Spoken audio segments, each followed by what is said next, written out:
ꯂꯨꯅ ꯆꯥꯟꯅ ꯇꯤꯟꯅꯔꯛꯇꯤꯅꯤ ꯍꯧꯖꯤꯛꯇꯤ ꯏꯃꯥꯒꯤ ꯅꯥꯛꯇ ꯂꯥꯛꯂꯕꯅꯤꯅ ꯅꯆꯤꯟ-ꯅꯨꯄꯥ ꯋꯥꯔꯨꯔꯅꯨ ꯏꯃꯥꯅꯅꯦ ꯄꯥꯔꯤ ꯏꯃꯣꯝ ꯑꯅꯤꯕꯨ ꯏꯆꯥ ꯁꯛꯅ ꯌꯣꯛꯂꯒꯦꯀꯣ ꯉꯥꯡꯈꯕꯤ ꯅꯍꯥꯛꯅ ꯅꯃꯤꯠꯇ ꯅꯄꯥꯔꯤ ꯅꯃꯣꯝ ꯑꯃꯠꯇ ꯎꯕ ꯐꯪꯗ꯭ꯔꯦ ꯍꯥꯏꯗꯨꯅ ꯋꯥꯖꯕꯗꯨ ꯉꯁꯤꯗꯤ ꯆꯤꯡꯎ ꯊꯥꯡꯖꯤꯡꯅ ꯎꯕꯤꯔꯗꯨꯅ ꯏꯄꯥꯔꯤ ꯏꯃꯣꯝ ꯑꯅꯤ ꯑꯁꯦ ꯑꯩꯈꯣꯏꯒꯤ ꯅꯥꯛꯇ ꯊꯥꯕꯤꯔꯛꯂꯕꯅꯤ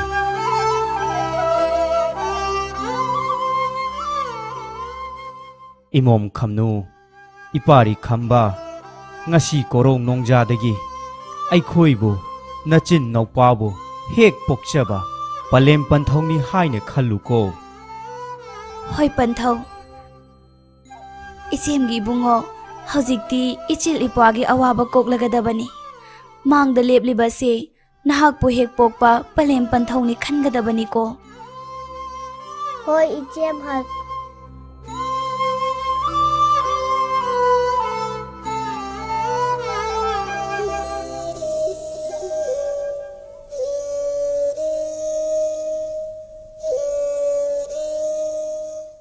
थांजिंग अइना खम्ब खम्नु मचिल मौपानी से कीगे कना खंगहंदा मोयरांग कना उहंदा लोट लगे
इस करी मतौनो तौरीबसिदी पारी इमोम अनीदी कदाइदा चतख्रे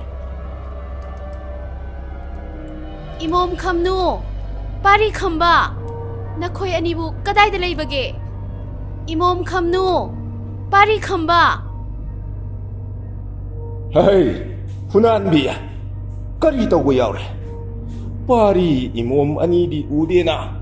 Makoy di karay di satkre. Angamba, pari imom ani du mafam asida layramdre. Ngasay inda anganbadagi nanay nubidi yumgi kupnom loisinduna mapalangda layjay. Adubu, pari imom ani du haugalakpa udi hayduna yengba changjarakpani. Adubu, pari imom ani di mafam asida layramdre. Kamdong ni sidi. Aina nakoyda. Pari imom manibu seksin na yingsin gadabani haikibani. Masi pumna mag-ase nakoy na seksin dabadagi tok liba ngaktani. Tonglen aigi yawabu tausa wasadrabadi. Napam kongga hangge kongganido sariso. Ngakpigani angamba. Aikhoisu pari imom anibu cheksina yokjabani. Karamba matamda pari imom anina yum thadoktuna jatkibanu haiba ningsingba thoktre asaw khambi thadokpiro laikai kholak jatuna pari imom anibu amukta thibiyo Hare ai laikai khunthak koina jatuna pari imom anibu thirurage itaw chawbagi sangai da su jatuna pari imom anibu laibra mayengurage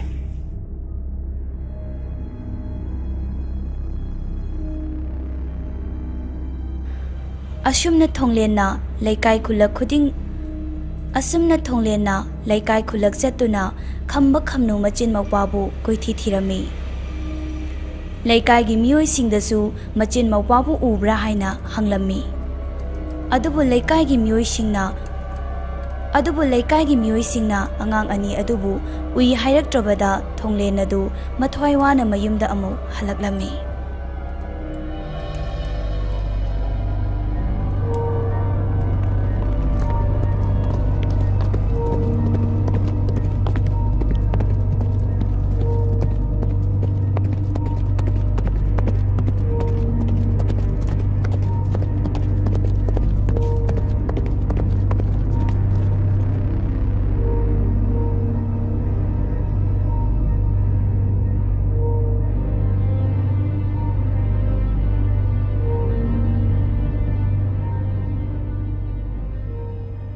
Itaw! Itaw Xiaoba! Mapalang na magtatopiraw itaw!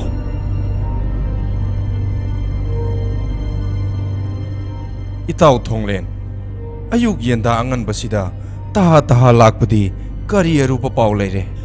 Itaw Xiaoba, pari mo mani adu ngasi inungalakpada natawgi sanggayda layrumdre. Laykay kuntak ko'y nasatu nasu tirure. Adubu hangba kawbadi paray taredo.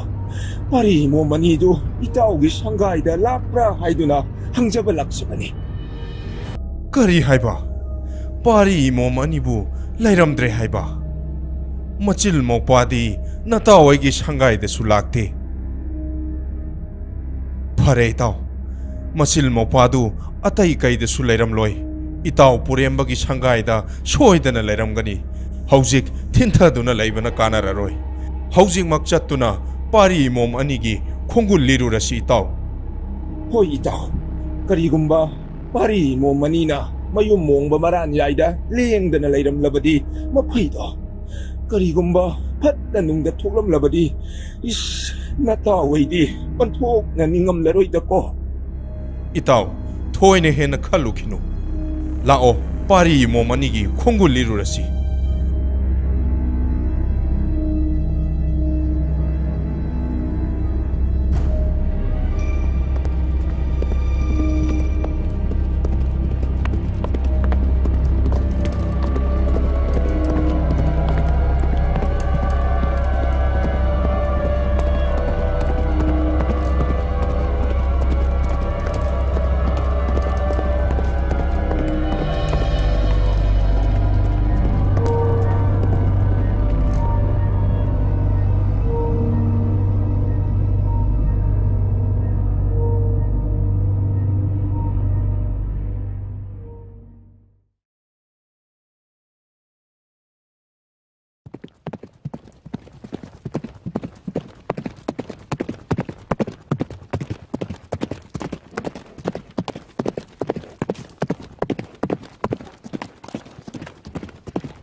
Kari matong no.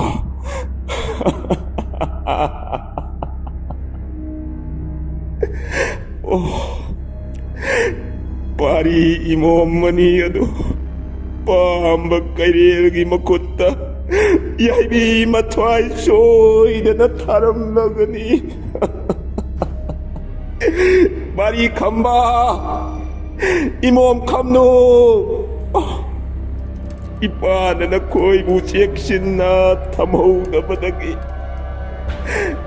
Ngasidi, pari mo manigi ay bi matway mang bakoy ko. Ipagi mom kamno, पारी खंबा नचिल नौपागी यामजिंग नराइब कसे ओंथोक न थी न तमलम क्रेतको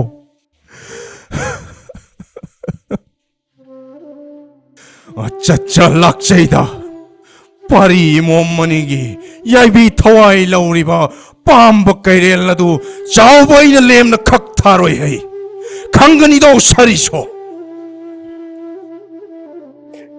itaw puremba amadi isan ngang khalay mana ikut tasinaramba pari imom anibo jeksin na senaba ngamdraba thonglen aidi hinglubagi kanaba lait koro nong madol thagdagi itaw puremba amadi isan ngang khalay mana ay koy anibo soy na nawarong ganita ko.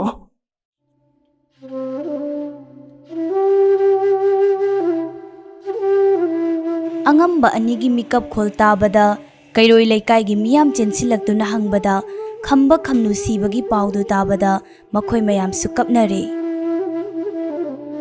angakpa pawasi kege leibak sinba thongkre moirang ningthaugi manakung yokre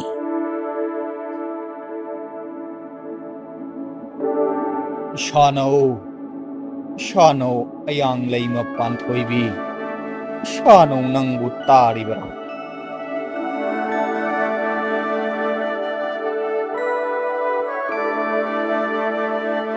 Lining thou, nanay nubibu ko bibadi kari takpi kadabano. Shano thangjing aigi thoksilna angamba chawwanong tholani gi wakhalda mapari mamom animak yaibi thawai thakre haina makhalleba kege moirang laipakki ningthau yauna laipak miyam pumbanasu hamba khamnu machil mopani ase yaibi thawai thakre haina makhalleba Achumba magni isabi, pumnamak lining thaugi kumhay ngaktani. Ngasi korong nongda nanay nubibu ko bibadi kari sintha pangjaw haibagi isabi. Yengoy Shano pari mo mani ase ngang khabigi manakta matam kui na layu tamlamdrero nahakna ngang khalay magi shaglon lauduna shalang ningthaugi khomlen manglanda pau piruro mapari mamom satchadaba shalang ningthau amadi shalang laima anina khamba khamnu machil mo pabu mapari mamom shakna nawyok hallagedo Phagani lining thau, nanay ay hakna ngang khalay magi sakdam lauduna salang ning thaugi khonglen mangphaw na halurage.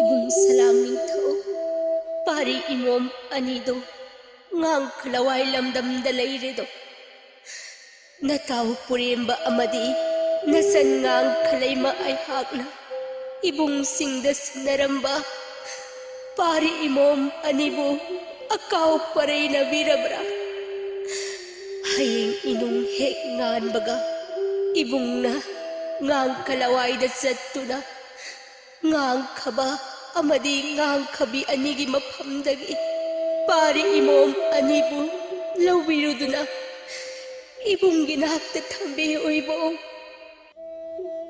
Hush kre manglano kari tawba yawrabage mang nungaitaba mangbra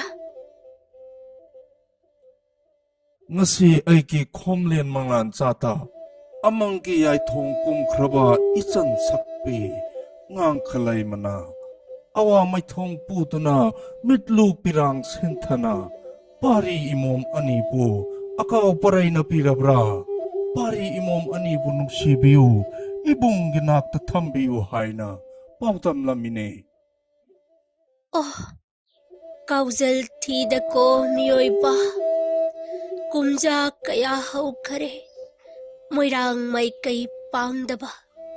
Salang thawgayna kankibana, pari imom anibu kaurure. Imom ibe makhamno, nasin naupabu karam na leligaba. Piandeta salang aigi pukning se. Ha purempati bungo, ita ibema ngang kalayma. Lairam lendagi uram ganido nakoidi pumnama.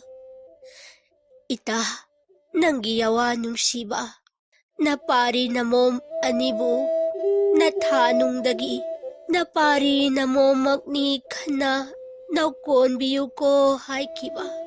Pendida ko ita, waraubi kanu ko nataaybo. Angak panay singu ibungo. Kumsa asok ko'y pase pari imom anipu akaw paray chalalida. Pare, haying inungan baka pari imom anibu ngang kalaway dagi laubiro rake.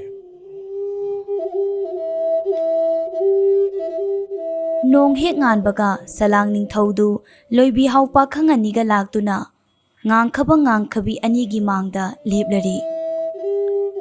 Matam kuina unarudraba mapari mamomgi masak ubada salang ning thau changsilaktuna nong khongbagumna kaplari.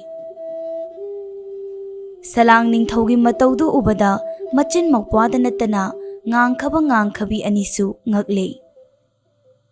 Jingu mana tamkhiba khoyum mana sinkiba thausinbu taibang kanana khangba ngamgani. Mapa saklaba salang ning thaugi matambakta phambada khambana harauna noktuna sanajabadu ubada khamnu mathwai nungaijaki. Ngang khabi anida hainaraga salang ning thauna numit aduda mapari mamom khamba khamnu anidu salang chingda yoknaba pukhi. Pau asi kege kanada so haido kanu haina ngang khabi anida cheksina sinajarami. Salang ning thauna su matau chawba amadi thonglen anida su kona khanghalage khalladuna numitumadi taklamdri.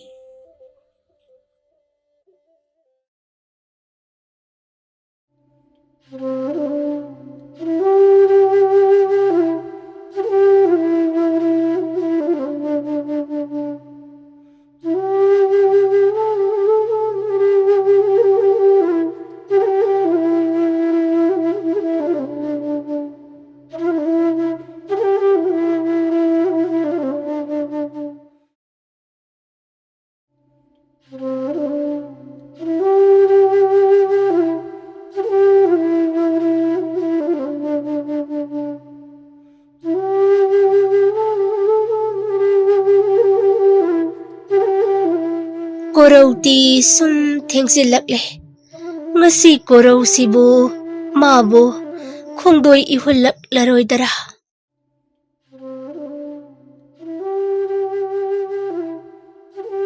Salang amay pi, napari namom ani lakle hey.